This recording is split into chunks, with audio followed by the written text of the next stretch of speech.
The Jallianwala Bagh incident plays an important role in the Indian freedom movement. The massacre intensified the struggle for freedom, but much was brewing before the fateful day. The Ghadar movement of 1913 and the Komagatu Maru incident of 1914 had started a new wave of revolution among the people of Punjab. In the First World War that started in 1914, among 1,95,000 Indian soldiers in British Army, 1,10,000 were from Punjab. Nationalism and patriotism were emerging among these soldiers. They had seen the world and knew what a country meant. Britishers were afraid if these soldiers revolted, it would be difficult for them to control them. The government did not have any strict laws to stop them. Given the changing environment in Punjab, the Britishers were thinking of a new law. This new law was to emerge in the form of Revolt Act.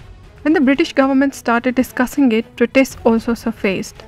The local press also published its protest in एक ऐसा चीज था जिसमें no दलील, no appeal और no वकील का matter था।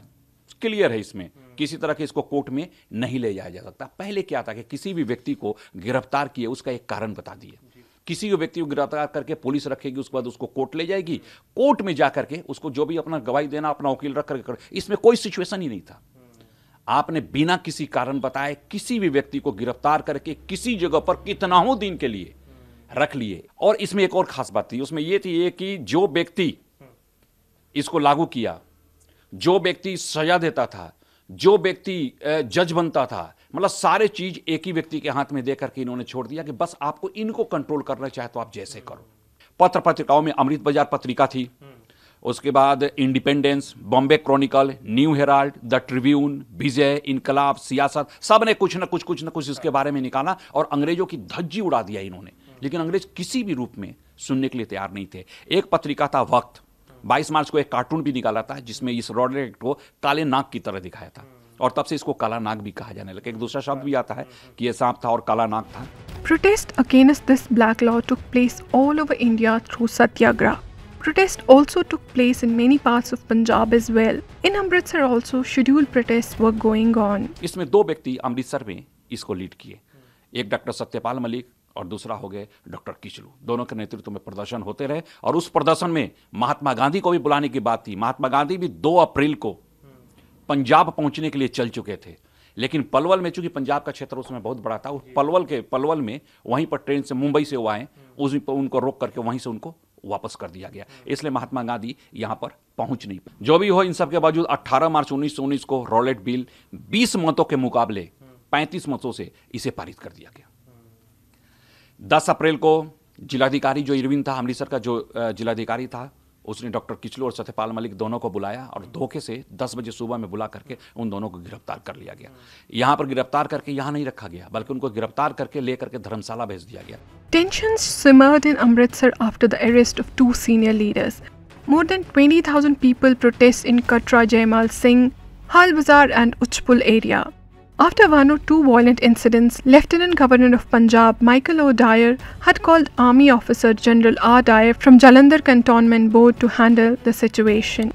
तब उसने क्या किया, आर डायर को जलंधर से बुलाया, क्योंकि उसका थोड़ा सा पब्लिक के प्रति एक अजीब व्यू था। उसे ये लगता था कि पब्लिक ऐसा किसी अंग्रेज के विरुद्ध खड़ा होकर के उसके साथ बदतमीजी कर ही नहीं सकती, इसलिए नहीं कर कि ये देश हमारा है।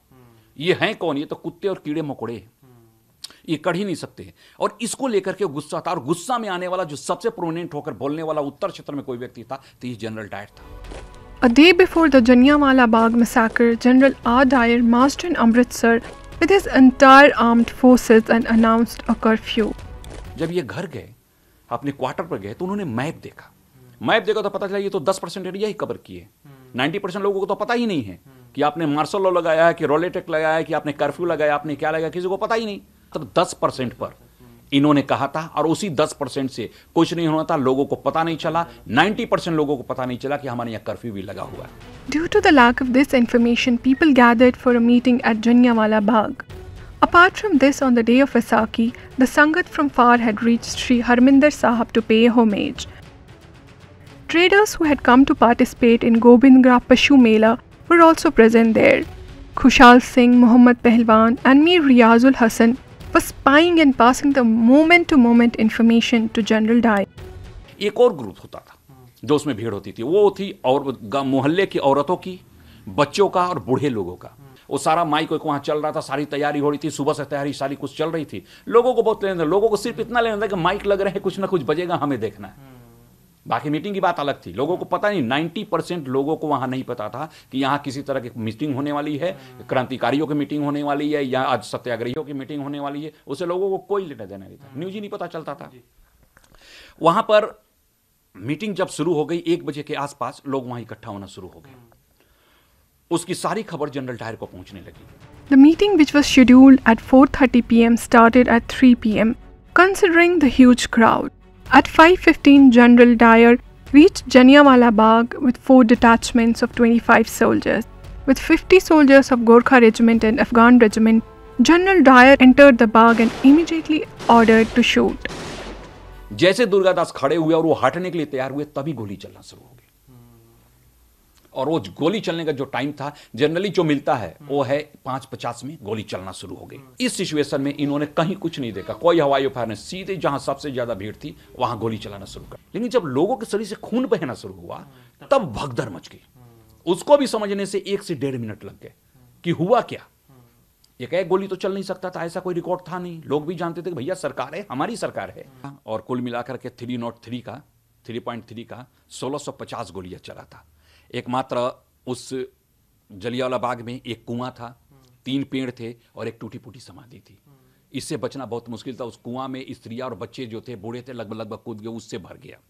और बाकी और लोग थे जो गोली ये कर रहे थे। सुल्तान सिंह विंड दरवाजा, जो एक तरफ का दरवाजे को कहा जाता है सुल्तान सिंह विंड दरवाजा, उस तरफ से थोड़ा सा दरवाजा टूटा हुआ था। लोग उसी से गिरना शुरू किया। जैसे गिरते थे गोली वहीं चलती थी। तो उधर तरफ लोग नहीं गिरते थे, लाशें गिरती थी। उस तरफ पूरी तरह जाम हो गया। लाश गिरते गिरते गिरते गिरते पूरी तरह से जाम हो गया। वहीं पर एक व्यक्ति जिसका नाम उधम सिंह, सभी लोग जानते हैं। ऐसे बच्चे का, ऐसे बालक को भूला नहीं जा सकता है। उधम सिंह और इनके साथ एक और व्यक्ति, एक और बच्चा था। 2 बच्चे इसी उधर भागना शुरू। ये दोनों भी पेड़ के पीछे छिप करके जैसे तैसे वो अपनी जान इन्होंने बचाया था। ये भी लगभग पूरी तरह से घिर गए थे। गोली कांड के बाद अमृतसर ही नहीं बल्कि पूरे शहर में मरघटा सन्नाटा छा गया। After the firing, the injured did not get a single drop of water. If only water or medical help were provided on time, many lives could have been saved. Khalsa college के प्रिंसिपल थे G.A. वादन। उन्होंने वो गए वहां पर लाहौर में, जहां डायर बैठता था, जो जनरल ओ डायर, जो लेफ्टिनेंट गवर्नर, हाँ, वो बैठता था। उसको उन्होंने सूचना दिया कि 5000 लोगों की भीड़ थी, हमें मतलब पुलिस को गोली चलानी पड़ी और गोली चलाने में 200 लोग मारे गए।